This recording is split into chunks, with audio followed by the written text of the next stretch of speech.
नमस्कार दोस्तों, स्वागत है आप सभी का। तो दोस्तों, आप सभी का तैयारी बहुत अच्छे से चल रहा होगा, मैं उम्मीद करता हूँ। तो दोस्तों देखिए, आज हिंदी के मैराथन क्लास का चौथा पार्ट है, ठीक है। हिंदी के 50 क्वेश्चन इस वीडियो में समावेश किए हैं। तो इनमें से आपका लक्ष्य क्या होना चाहिए? आज के इस वीडियो में 50 क्वेश्चन में से कम 45 क्वेश्चन आपका सही होना चाहिए, तभी तो आप पता कर पाएंगे कि आपका जो फिजी टेट का एग्जाम होने वाला है उसमें हिंदी के सब्जेक्ट में आपका तैयारी किस तरह से चल रहा है। तो चलिए, इसी के साथ हम अब वीडियो को स्टार्ट करते हैं। आप एक भी क्वेश्चन को मिस मत करिएगा। तो बढ़ते हैं पहले क्वेश्चन की तरफ। पहला क्वेश्चन है आपका, जो कठिनाई से मिलता है, ध्यान दीजिएगा, जो कठिनाई से मिलता है के लिए शब्द है, मतलब जो कठिनाई से मिलता है इस शब्द में एक शब्द में क्या कहते हैं? उसे दुर्लभ कहते हैं क्या, उसे अप्राप्त कहते हैं क्या, या फिर उसे अनुपलब्ध कहते हैं? ये आपको बताना है, ठीक है। जो हमें कठिनाई से मिलता है, ठीक है, जो हमें कठिनाई से मिलता है उसे हम क्या कहते हैं? दुर्लभ कहते हैं। क्या कहते हैं? दुर्लभ कहते हैं। एक बात ध्यान रखिएगा, कठिन के लिए ज़्यादातर दूर का प्रयोग किया जाता है। जो आपका कठिन है, कठिन के लिए हम ज़्यादातर किसका प्रयोग करते हैं? दूर का प्रयोग करते हैं। ध्यान दीजिएगा, ज़्यादातर हम इसका दूर का प्रयोग करते हैं। एक का right answer option number A. नीचे दिए गए शब्दों का समानार्थक रूप बताना है। कोयल का समानार्थक क्या होगा? कोकिला होगा, कुबेर होगा, कुशल होगा, या फिर कुटीस होगा? तो देखिए, कोयल का समानार्थी शब्द क्या हो जाएगा? आपका कोकिला हो जाएगा, ठीक है। क्वेश्चन नंबर तीसरे की बात करते हैं। मेघ शब्द का समानार्थक शब्द क्या है? पयस है, नभचारी है, जलधि है, या फिर पयोद है? तो देखिए, आपको बताना है मेघ शब्द का समानार्थक शब्द क्या है। तो मेघ शब्द का जो समानार्थक शब्द हो जाएगा आपका, हो जाएगा पयोद, ठीक है। मेघ शब्द का समानार्थक शब्द क्या है? पयोद है। पहाड़ का समानार्थक शब्द क्या होगा? बालम, अनिल, गिरी, या फिर मरुत? तो देखिए दोस्तों, जो आपका पहाड़ है, पहाड़ शब्द का समानार्थक शब्द क्या हो जाएगा? समानार्थक शब्द आपका गिरी हो जाएगा। तो इस क्वेश्चन का right answer option number C हो जाएगा। क्वेश्चन नंबर 5, जानवी का पर्यायवाची शब्द क्या है? क्या संसार है, जानने वाली है, या फिर सुरसरी है? तो देखिए दोस्तों, जानवी, जानवी शब्द का जो पर्यायवाची शब्द है वो क्या हो जाएगा? आपका सुरसरी हो जाएगा। तो क्वेश्चन नंबर 5 का right answer option number C correct होगा। अगले क्वेश्चन की तरफ बढ़ते हैं। क्वेश्चन नंबर 6वां है, खाली स्थान प्रकार के व्यंजन होते हैं। कहने का मतलब ये है, कितने प्रकार के आपके व्यंजन होते हैं? 2 प्रकार के होते हैं क्या, 3 प्रकार के होते हैं क्या, 4 प्रकार के होते हैं क्या, या फिर 5 प्रकार के होते हैं क्या? ये आपको बताना है। तो ध्यान दीजिएगा, व्यंजन जो है आपके कितने प्रकार के होते हैं? 3 प्रकार के होते हैं। 3 प्रकार के आपके व्यंजन होते हैं। कौन कौन से? अब मैं बात करूँ कि कौन कौन से होते हैं। तो आपके एक आपका स्पर्श होता है, एक आपका अंतस्थ होता है, और एक आपका उष्म होता है, ठीक है। तो इस प्रकार से क्वेश्चन नंबर 6वां का answer option number B correct होगा। क्वेश्चन नंबर 7 की बात करें, सुंदर शब्द का भाववाचक संज्ञा के रूप में प्रयुक्त किया जाता है। किसके रूप में प्रयुक्त किया जाता है? सुंदर जो शब्द है भाववाचक संज्ञा में किस रूप में प्रयुक्त किया जाता है? क्या सुंदरी के रूप में प्रयोग किया जाता है, सुधीर के रूप में प्रयोग किया जाता है, या फिर सुंदरता के रूप में प्रयुक्त किया जाता है, या फिर आपका कुरूप के रूप में प्रयुक्त किया जाता है? ये आपको बताना है, ठीक है।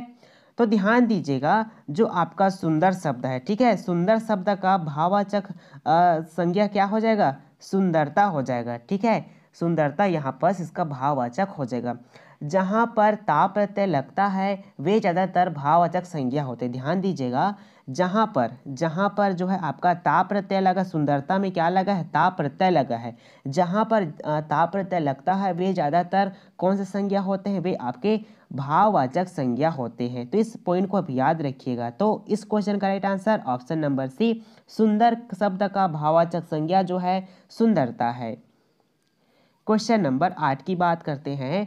इशारे पर नाचना, इशारे पर नचाना मुहावरे का अर्थ क्या होगा? ये आपको बताना है। बाधा पहुंचाना होगा, स्वार्थ साधना होगा, वश में करना होगा, या फिर प्रतीक्षा करना होगा? ये आपके सामने ऑप्शंस है। इशारे पर नाचना मुहावरे का अर्थ क्या हो जाएगा? क्या हो जाएगा आपका, वश में करना हो जाएगा। तो इस क्वेश्चन का राइट आंसर वश में करना हो जाएगा। ठीक है, इशारे पर नाचना यानी कि वश में करना। ठीक है, क्वेश्चन नंबर 9 की बात करते हैं। घी के दिए जलाना मुहावरे का अर्थ क्या होगा? समृद्ध होना, प्रसन्नता व्यक्त करना, या फिर दुखी होना, या भयभीत होना।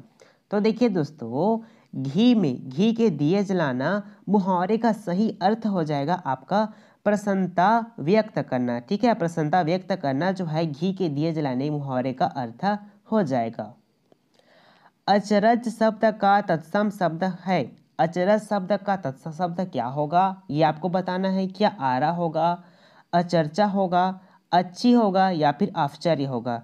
तत्सम शब्द किसे कहते हैं? तो होते हैं जिनका प्रयोग हम हिंदी में जैसा का वैसा करते हैं, मतलब जैसा वो शब्द है संस्कृत में वैसे ही हम हिंदी में प्रयोग करते हैं। तो अचरज शब्द का तत्सम शब्द हो जाएगा आपका आंसर ऑप्शन नंबर डी, आश्चर्य। ठीक है, क्वेश्चन नंबर 11 की बात करें। नष्ट का विलोम शब्द क्या होगा? सृजन होगा, जोड़ होगा, समग्र होगा, या फिर एकत्रित होगा। तो देखिए, नष्ट का जो आपका विलोम शब्द है वो कौन हो जाएगा? सृजन हो जाएगा। तो और क्वेश्चन नंबर 11 का right answer option number A correct होगा। बेगम, ध्यान दीजिएगा, बहुत अच्छा क्वेश्चन है। बेगम, बेगम शब्द का पुल्लिंग रूप है। बेगम शब्द का पुल्लिंग रूप क्या होगा? बेगमी होगा, सम्राट होगा, बादशाह होगा, या फिर पत्नी होगा। ये आपको बताना है। तो ध्यान दीजिएगा, जो बेगम शब्द है, बेगम शब्द का पुल्लिंग क्या हो जाएगा? बेगम शब्द का पुल्लिंग जो है बादशाह, बेगम शब्द का पुल्लिंग जो है बादशाह होगा, और बादशाह शब्द का स्त्रीलिंग बेगम होगा। ठीक है, इन पॉइंट को याद रखिएगा आप। क्वेश्चन नंबर 13, जमुना शब्द का तत्सम शब्द है। जमुना शब्द का तत्सम क्या होगा? यमुना होगा, जमुना होगा, जन्म होगा, या फिर नदी होगा। ये आपको बताना है। तो देखिए दोस्तों, जमुना शब्द का तत्सम क्या हो जाएगा? यमुना हो जाएगा। ठीक है, क्वेश्चन नंबर 14 की बात करते हैं। आलसी शब्द का भाववाचक संज्ञक रूप है। आलसी जो शब्द है उसका भाववाचक रूप क्या होगा? आलसी होगा, आलस होगा, आलस्य होगा, या फिर आलसपन होगा। तो देखिए, इसका राइट आंसर क्या हो जाएगा? आलस्य हो जाएगा। आलसी शब्द का भाववाचक संज्ञा के रूप में प्रयोग किस प्रकार से होता है? आलस्य के रूप में होता है। तो इस क्वेश्चन का right answer option number C correct होगा। बाघ शब्द का स्त्रीलिंग क्या होगा? आपको बताना है। जो बाघ शब्द है, बाघ शब्द का स्त्रीलिंग क्या होगा? क्या बाघन होगा, बघन होगा, बाघिन होगा, या फिर भागिन होगा? ये आपके सामने ऑप्शंस है। तो बाघ शब्द का स्त्रीलिंग हो जाएगा बाघिन। बाघिन जो है आपके बाघ शब्द का स्त्रीलिंग होगा। ठीक है, क्वेश्चन नंबर 16 की बात करते हैं। भूगोल शब्द का विशेषण रूप क्या है? भूगोलिक है, भौगोलिक है, भूगोलिक है, या फिर भौगोलिक है। तो देखिए, भूगोल शब्द का विशेषण रूप जो है आपका क्या हो जाएगा? भौगोलिक हो जाएगा। क्या हो जाएगा? भौगोलिक। तो इसका राइट आंसर हो जाएगा ऑप्शन नंबर बी, भूगोल शब्द का विशेषण रूप भौगोलिक होगा। ठीक है,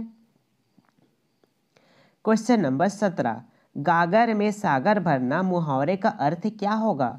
बीती बातें को याद करना, खुशियां मनाना, थोड़े में अधिक कहना, या फिर और परेशान करना। तो देखिए दोस्तों, गागर में सागर भरना, गागर में सागर भरने मुहावरे का अर्थ हो जाएगा थोड़े में अधिक कहना। क्या कहना? थोड़े में अधिक कहना। तो क्वेश्चन नंबर 17 का right answer option number C correct हो जाएगा। चलिए बढ़ते हैं अब अगले क्वेश्चन की तरफ। हिंदी में सीधे संस्कृत से आए शब्दों को क्या कहते हैं? मतलब क्या कहने का मतलब है, यहाँ पर जो संस्कृत के शब्द होते हैं उनका प्रयोग अगर हम हिंदी में करते हैं, जो कहते हैं वो क्या कहलाता है आपका? क्या तद्भव कहलाएगा, क्या देशज शब्द कहलाया जाएगा, या फिर विदेशी शब्द कहलाएगा, या फिर तत्सम शब्द कहलाएगा? तो देखिए, वो क्या कहलाएंगे? आपका तत्सम शब्द कहलाएंगे। ठीक है, राधा शाम को घर आएगी में कारक है। मतलब राधा शाम को घर आएगी में कौन सा कारक है?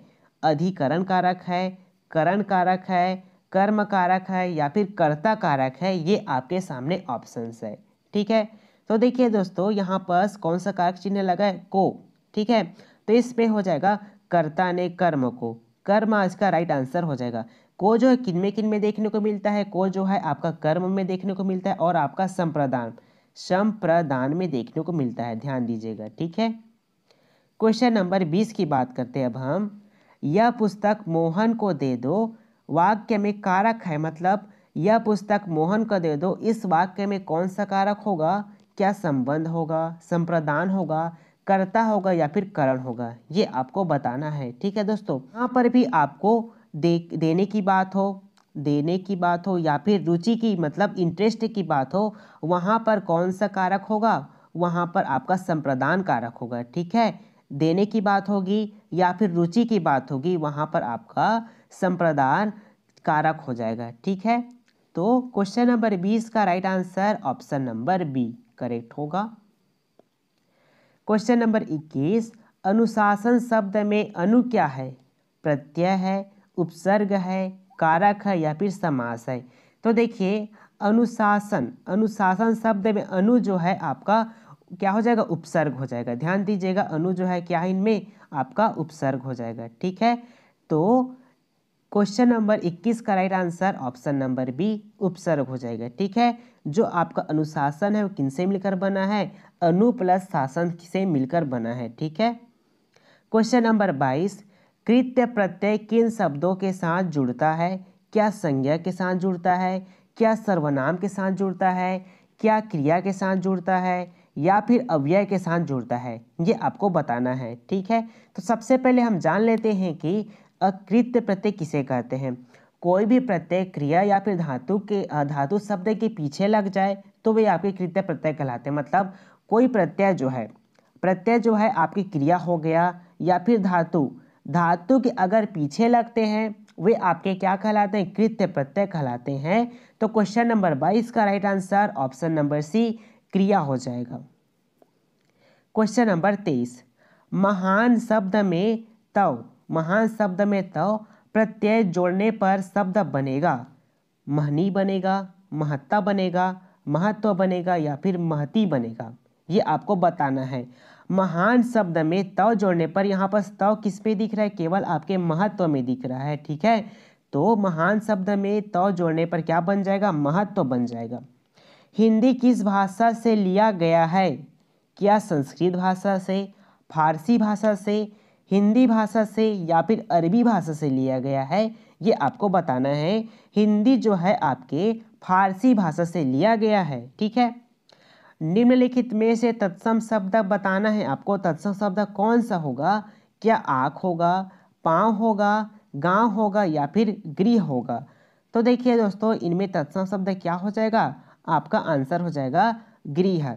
गृह जो है आपका तत्सम शब्द यहाँ पर है, ठीक है। चलिए बढ़ते हैं अगले क्वेश्चन की तरफ। क्वेश्चन नंबर 26 है, मैं, हम, तू, तुम आदि शब्द है, मतलब ये शब्द कौन से हैं, संबंधवाचक सर्वनाम के हैं क्या, अनिश्चयवाचक सर्वनाम के हैं क्या या फिर प्रश्नवाचक सर्वनाम के हैं क्या या फिर पुरुषवाचक सर्वनाम के हैं क्या, ये आपको बताना है, ठीक है। तो ध्यान दीजिएगा, जो स्त्री व पुरुष के नाम के बदले में आता है उसमें क्या होता है, पुरुषवाचक सर्वनाम होता है। मतलब जहाँ पर स्त्री हो गया, पुरुष हो गया, इनके बदले में जो नाम आते हैं वह क्या होते हैं, आपके पुरुषवाचक सर्वनाम होते हैं। यहाँ पर मैं हो गया, हम हो गए, तुम हो गए और उस आदि जो है किसमें आते हैं, शब्द जो है पुरुषवाचक सर्वनाम के अंतर्गत आते हैं। क्वेश्चन नंबर अब 27 की बात करते हैं। जब प्रथम पद क्या रहता है, संख्यावाची होता है और द्वितीय पद जो है संज्ञा होता है तो कौन सा समास होता है, तो क्या होगा, वो आपका द्विगु होगा क्या, कर्मधारय होगा क्या, तत्पुरुष होगा क्या या फिर बहुब्रीहि होगा क्या, ये आपको बताना है। तो देखिए दोस्तों, जब प्रथम पद संख्या वाली होता है और द्वितीय पद जो है उसका क्या होता है, संज्ञा होता है, तो वो कौन सा समास कहलाता है, द्विगु समास कहलाता है। तो क्वेश्चन नंबर 27 का right answer option number A, ठीक है। इनके उदाहरण देख लीजिए, तिमाही, इसमें प्रथम पद क्या हो जाएगा, प्रथम पद जो है संख्यावाची है। पंचवटी हो जाएगा, त्रिभुवन हो जाएगा, पंचतंत्र हो जाएगा। ठीक है, द्विगु समास का ये सभी उदाहरण है। 28, निम्नलिखित में से कौन सा योजक चिन्ह है? पहले वाला तो आपका हो जाएगा पूर्ण विराम चिन्ह, ठीक है। दूसरे वाला हो जाएगा आपका अल्प विराम चिन्ह, और तीसरे वाला जो है आपका योजक चिन्ह है, ठीक है। तो इसका right answer option number C होगा। क्वेश्चन नंबर हम किसकी बात करते हैं? क्वेश्चन नंबर 29 की। कवि का स्त्रीलिंग होगा, कब इत्री होगा, कवियत्री होगा, कब इत्री होगा, या फिर कावित्री होगा? ये आपके सामने ऑप्शंस हैं। तो देखिए दोस्तों, कवि का जो स्त्रीलिंग होगा वो क्या हो जाएगा आपका? कवियत्री होगा, ठीक है। कब, अब आप यहाँ पर सोच रहे होंगे कि यहाँ पर भी कवि में छोटी ई की मात्रा लगा है, तो यहाँ पर कवित्री इसका आंसर हो जाए, लेकिन ऐसा नहीं होता है, ठीक है। तो कवि का जो स्त्रीलिंग होगा वो क्या हो जाएगा? कवियत्री हो जाएगा। तो क्वेश्चन नंबर 29 का right answer option number C. Question number हम बात करते हैं 30 की। निर्बलता शब्द में उपसर्ग और प्रत्यय का सही विकल्प का चयन करना है हमें। आपके ऑप्शंस है निर प्लस बल प्लस ता, नीर प्लस बल प्लस ता, या फिर नीर प्लस बलत प्लस आ, या फिर नीर प्लस बल प्लस अता। ये आपके सामने ऑप्शंस है। तो ध्यान दीजिएगा, निर्बलता, निर्बलता जो शब्द है किनसे मिलकर बना हुआ है? नीर प्लस बल प्लस ता से मिलकर बना हुआ है, ठीक है। यहाँ पर देखिए नीर में क्या है? नीर में आधा रा है, ठीक है। आधा रा रहेगा तो क्या चला जाएगा? वो जो है आधा रा रहेगा वो ऊपर चला जाएगा। तो नीर प्लस बल प्लस ता से मिलकर किसका निर्माण हुआ है? निर्बलता का निर्माण हुआ है, ठीक है। जिसमें नीर क्या हो जाएगा? आपका उपसर्ग हो जाएगा, और ता क्या हो जाएगा? आपका प्रत्यय हो जाएगा, ठीक है। का कायर की भाववाचक संज्ञा है। कायर की भाववाचक संज्ञा क्या हो जाएगा आपका? अकायरता होगा, कायरत्व हो जाएगा, कायरपन हो जाएगा, या फिर कायरता होगा। तो देखिए दोस्तों, कायर की भाववाचक संज्ञा हो जाएगी कायरता, ठीक है। तो क्वेश्चन नंबर 31 का right answer option number D correct होगा। चलिए बढ़ते हैं अगले क्वेश्चन की तरफ। अपना मतलब निकालने वाला के लिए उचित शब्द क्या होगा? क्या स्वार्थी होगा, क्या स्वार्थपरता होगा, या फिर स्वार्थपरक होगा, ठीक है। तो देखिए दोस्तों, अपना मतलब निकालने वाला कौन होगा? क्या कहलाता है? स्वार्थी कहलाता है। हम कभी कभी कहते हैं ना ये बहुत स्वार्थी है, ये बहुत ही ज़्यादा मतलबी है। तो इस क्वेश्चन का right answer option number A correct हो जाएगा। अगले क्वेश्चन की तरफ बढ़ते हैं। हे राम तुम कहाँ हो वाक्य में कौन सा कारक है? संबंध, अधिकरण, संबोधन, या फिर अपदान? ये आपको बताना है। तो देखिए दोस्तों, हे राम यहाँ पर क्या किया जा रहा है? संबोधन किया जा रहा है, पुकारा जा रहा है। तो क्या हो जाएगा यहाँ पर? कौन सा कारक हो जाएगा आपका? संबोधन कारक हो जाएगा। तो क्वेश्चन नंबर 34 का right answer option number C हो जाएगा। उदार शब्द का भाववाचक संज्ञा के रूप में संज्ञा कौन सा है? उदारता है, उदारी है, उदार है, या फिर उदारी है, ठीक है। तो देखिए दोस्तों, उदार शब्द का भाववाचक संज्ञा के रूप में प्रयोग क्या हो जाता है? उदारता होता है, ठीक है। अगला क्वेश्चन है, हिंदी में वचन होते हैं, हिंदी में वचन कितने प्रकार के होते हैं? एक प्रकार के होते हैं, दो प्रकार के होते हैं, तीन प्रकार के होते हैं, या फिर अनगिनत होते हैं? तो आप सभी को पता होगा हिंदी में वचन कितने होते हैं? दो होते हैं। कौन कौन से? एक वचन होते हैं और बहुवचन होते हैं, ठीक है। तो क्वेश्चन नंबर 36 का right answer option number B. किस वह शब्द में वृद्धि संधि है? आपको बताना है किस शब्द में वृद्धि संधि होगा। किंचित में होगा क्या, सदैव में, निरोग में, या फिर रमेश में? तो देखिए दोस्तों, जो आपका सदैव है, सदैव में क्या होगा? वृद्धि स्वर संधि होगा। सदैव जो है किनसे मिलकर बना है? सदा धन एव से मिलकर बना, सदा धन सदा धन एव से मिलकर बना है, जिसमें से ये आपका आ क्या हो जाएगा? ए, आ प्लस ए, दोनों मिलकर क्या का निर्माण करते हैं? ए का निर्माण करते हैं, बड़ा ए का निर्माण करते हैं, या फिर ऐसे, ठीक है। तो इस प्रकार का जो हमें मात्रा जो है किसमें देखने को मिलता है?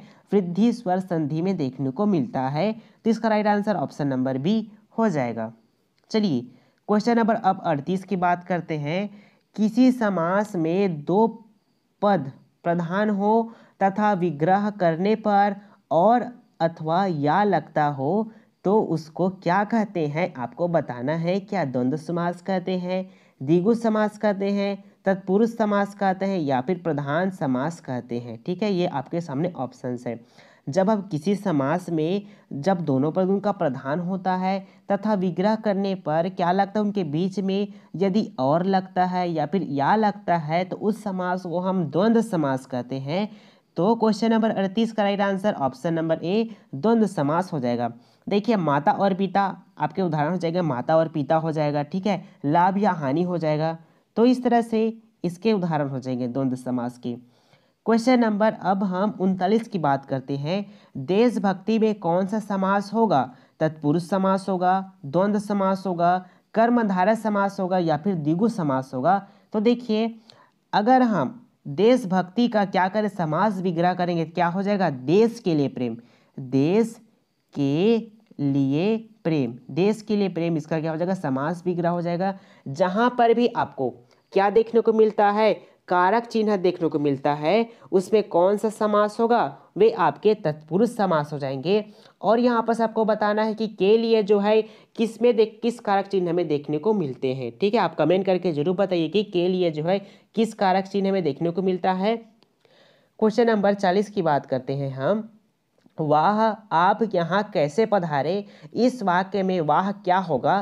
क्रिया विशेषण होगा, सर्वनाम होगा, विस्मयादि बोधक होगा या फिर क्रिया होगा, क्रिया विशेषण होगा। ये आपके सामने ऑप्शंस है। तो वाह आप यहाँ कैसे पधारे, इस वाक्य में जो वाह है वो क्या हो जाएगा? विस्मयादि बोधक हो जाएगा, ठीक है। क्वेश्चन नंबर आपका 41 है। संस्कृत के मूल शब्द जो हिंदी भाषा में प्रचलित है वे कहलाते हैं? तद्भव कहलाते हैं, तत्सम कहलाते हैं, देशज कहलाते हैं या फिर विदेशज कहलाते हैं, ठीक है। तो संस्कृत के मूलतम शब्द जो है हिंदी भाषा में प्रचलित होते हैं, मतलब उनका प्रयोग हिंदी में किया जाता है, वे आपके क्या कहलाते हैं? तत्सम शब्द कहलाते हैं, ठीक है। चलिए क्वेश्चन नंबर 42 है। मोर का तत्सम शब्द क्या होगा? मयूर होगा, मयूर होगा, मोयूर होगा या फिर मऊर होगा, ठीक है। तो देखिए दोस्तों मोर शब्द का तत्सम शब्द क्या हो जाएगा? मयूर हो जाएगा। तो क्वेश्चन नंबर 42 का right answer option number B. Question number अगले की बात करते हैं। नेक्स्ट क्वेश्चन है आपका तत्सम शब्द क्या होगा? तत्सम शब्द क्या होगा? लौंग होगा, वहीन होगा, पृष्ठ होगा या फिर जवान होगा। तो देखिए तत्सम शब्द इनमें क्या हो जाएगा? पृष्ठ जो है तत्सम शब्द हो जाएगा। दाहिना का तत्सम शब्द है दक्षिण है, दिशा है, दोपहरी है या फिर जुआरी है। तो देखिए दाहिना का तत्सम शब्द है दक्षिण। तो क्वेश्चन नंबर 44 का right answer option number 1 correct होगा। अभ्युदक शब्द में उपसर्ग है, अब है, अभ्य है, अभी है या फिर आ है। तो देखिए अभ्युदक में उपसर्ग क्या हो जाएगा? अभी हो जाएगा, ठीक है। क्या होगा? अभी प्लस उदय से मिलकर क्या बना है आपका? अभ्युदक बना है, ठीक है। उत्तम पुरुष सर्वनाम है तुम, मैं, वह या फिर आप। उत्तम पुरुष का सर्वनाम क्या हो जाएगा? यहाँ पर मैं हो जाएगा, ठीक है। अव्यय शब्द है नीला है, सुडौल है, आगामी है या फिर तथा है। तो देखिए अव्यय शब्द का क्या हो जाएगा? अव्यय शब्द सबसे पहले समझ लीजिए कि अव्यय शब्द किसे कहते हैं? जिसके रूप में परिवर्तन नहीं होता है वे आपके अव्यय कहलाते हैं। न ही काल के आधार पर, न ही कारक चिन्ह के आधार पर, न ही लिंग के आधार पर, वे आपके अव्यय कहलाते हैं, अव्यय शब्द कहलाते हैं। तो इसमें अव्यय शब्द क्या है? आपका तथा जो है यहाँ पर अव्यय शब्द हो। दोस्तों आज हमने जितने भी क्वेश्चन का आपके लिए टेस्ट लिया है उस क्वेश्चन में आपने कितने क्वेश्चन का आंसर सही किया वो हमें कमेंट करके जरूर बताइए। अगर आपको वीडियो पसंद आया होगा तो वीडियो को लाइक जरूर कीजिएगा और अपने दोस्तों तक शेयर जरूर करें। तो इसी के साथ अब मिलते हैं अगले वीडियो में। तब तक आप अपनी तैयारी को और अच्छे से जारी रखिए। All the best.